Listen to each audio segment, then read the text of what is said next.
6 prétendantes, 6 prétendants, 6 minutes pour se rencontrer, l'éternité pour s'aimer. Hello, aujourd'hui on se retrouve pour une revue de livres que j'ai vraiment beaucoup aimé. Comme vous l'avez vu dans le titre, c'est des livres sur la série Phobos.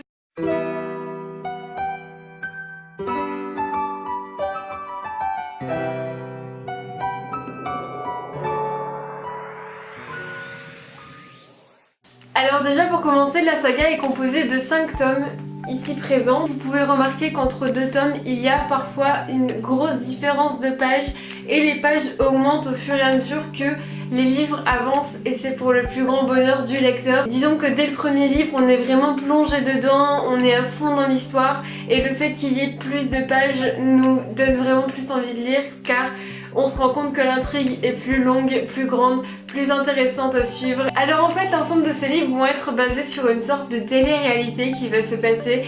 Ça va être une télé-réalité qui s'appelle Genesis, qui va consister à envoyer des personnes sur Mars pour le peupler. Donc vous avez bien compris le principe, c'est de former des couples qui vont avoir des enfants pour créer une nation martienne. Durant leur voyage pour aller sur Mars, qui est vraiment le tome 1 en fait. Le tome 1 raconte tout ce qui va se passer durant les 5 mois entre la Terre et Mars. On va voir en fait des couples se former lors de speed dating qui vont durer 6 minutes. Ce qui va se passer, c'est que le vaisseau sera divisé en 2 parties. D'un côté on aura les filles, de l'autre côté on aura les garçons qui vont pouvoir se réunir dans une sorte de bulle où on va pouvoir voir l'univers tout autour, où ils vont pouvoir se voir durant 6 minutes. Pouvoir se parler uniquement pendant 6 minutes par semaine pour au final créer un couple. Les enfants qui ont été choisis sont en fait des enfants qui viennent de familles ou d'orphelinats, enfin des enfants qui n'ont pas vraiment d'espace familial, d'accroche familiale et qui vont du coup pouvoir partir sur Mars sans trop de regrets envers la famille, sans trop de regrets envers la Terre. Et dans l'ensemble de ces livres, on va suivre l'histoire de Léonore qui est une Française qui est un peu lunatique, qui adore le dessin, qui est rousse. C'est vraiment l'emblème de ces livres et le personnage principal de ces livres. Et ce qui m'a d'abord fait vraiment aimer ce livre, c'est que finalement c'est assez dans l'air du temps parce que les télé-réalités on en voit beaucoup, mais dans cette télé-réalité là je trouvais que finalement c'était différent parce que ça permettait de voir l'envers du décor en fait. On avait vraiment plein de points de vue de plein de gens différents. On avait le point de vue de la production qui préparait quelques petites surprises par la suite des livres. On voyait le point de vue du coup de l'intérieur, de tout ce qui se passait dans le vaisseau et sur Mars par la suite. Et on voyait également le point de vue d'un spectateur. On va remarquer que tous ces personnages ont des caractéristiques propres à eux-mêmes et des personnages vraiment très attachants qu'on va aimer suivre durant tous ces épisodes. Évidemment, ce qui est aussi intéressant de voir, c'est que encore une fois, il va y avoir le point de vue de l'argent dans ces livres, car en fait, tout est question d'argent pour la production, quitte à perdre des pionniers, à les tuer si nécessaire. Donc on va voir une série de péripéties dans lesquelles les pionniers vont être mis en esclavage par la production. On va également remarquer une sorte de chantage qui va être très intéressant à voir durant tous ces livres. Finalement, j'ai l'impression que quand on lit ces livres, c'est comme si on était devant une série. Vous savez que les séries se coupent vraiment à un moment déterminé.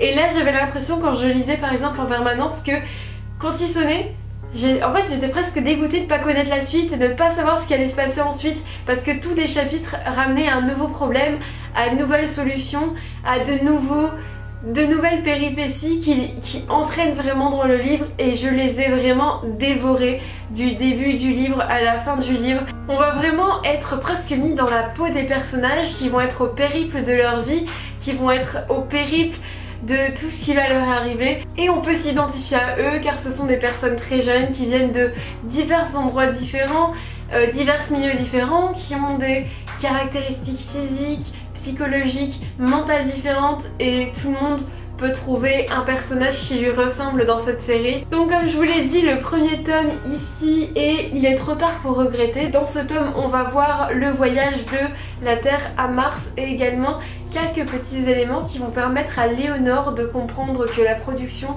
se foutait un peu d'eux, qu'il y avait quelque chose de bizarre derrière tout ça et qu'ils allaient devoir faire quelque chose pour survivre.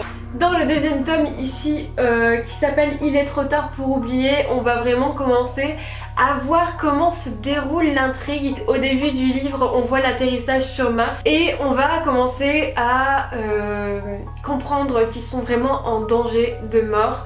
Que la production les a un peu entourlubinés, et vous allez également voir qu'il y a certains personnages parmi les 12 pionniers qui sont aussi cachés quelques secrets. Du coup dans ce livre il va vraiment y avoir énormément de rebondissements qui va vraiment donner envie de continuer la lecture. Je pense que ce livre là est mon préféré parmi les 5, donc voilà, j'espère que vous le lirez. Le troisième tome ici est Il est trop tard pour renoncer. Là je pourrais pas vraiment trop vous expliquer parce que c'est vraiment en lien avec le 2, ça va être un procès qui va durer tout le long du livre et qui va être très intéressant à suivre. Donc dans l'ensemble de ces textes on va surtout voir le point de vue des filles. En général on suit Léonore. Il va y avoir des flashbacks au niveau des garçons que l'on ne nous a pas présentés durant l'ensemble des livres.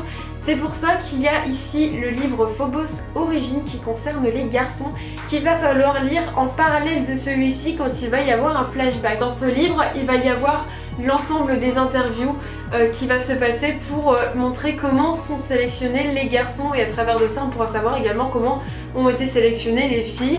Et pour finir ici, c'est le quatrième. On va voir tout ce qui va se passer sur Terre à la suite de Mars. On va voir déjà comment ils se voient à travers de la célébrité.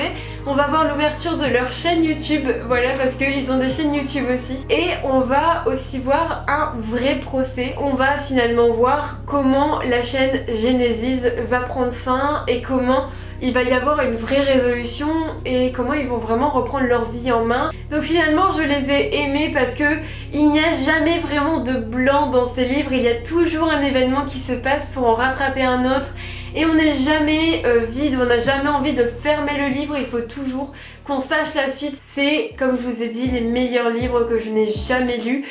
C'est très bien écrit, très bien pensé, réfléchi, et je suis heureuse de les posséder. Bon bah j'ai fini de faire le récap de ces livres, j'espère que vous aurez apprécié, que vous aurez compris, parce que évidemment vous n'êtes pas dans ma tête, vous n'avez pas lu les livres. Donc j'espère vraiment que cette vidéo vous aura plu, que ce nouveau format vous plaît. N'hésitez pas à me dire en commentaire quel livre vous aimeriez que je lise pour vous en faire une revue. Dites-moi si d'autres revues de livres vous intéressent, parce que j'ai plein d'autres livres que j'adore et que j'ai envie de vous faire découvrir. N'hésitez pas à vous abonner et à liker la vidéo, et moi je vous dis à bientôt pour une nouvelle vidéo. Salut!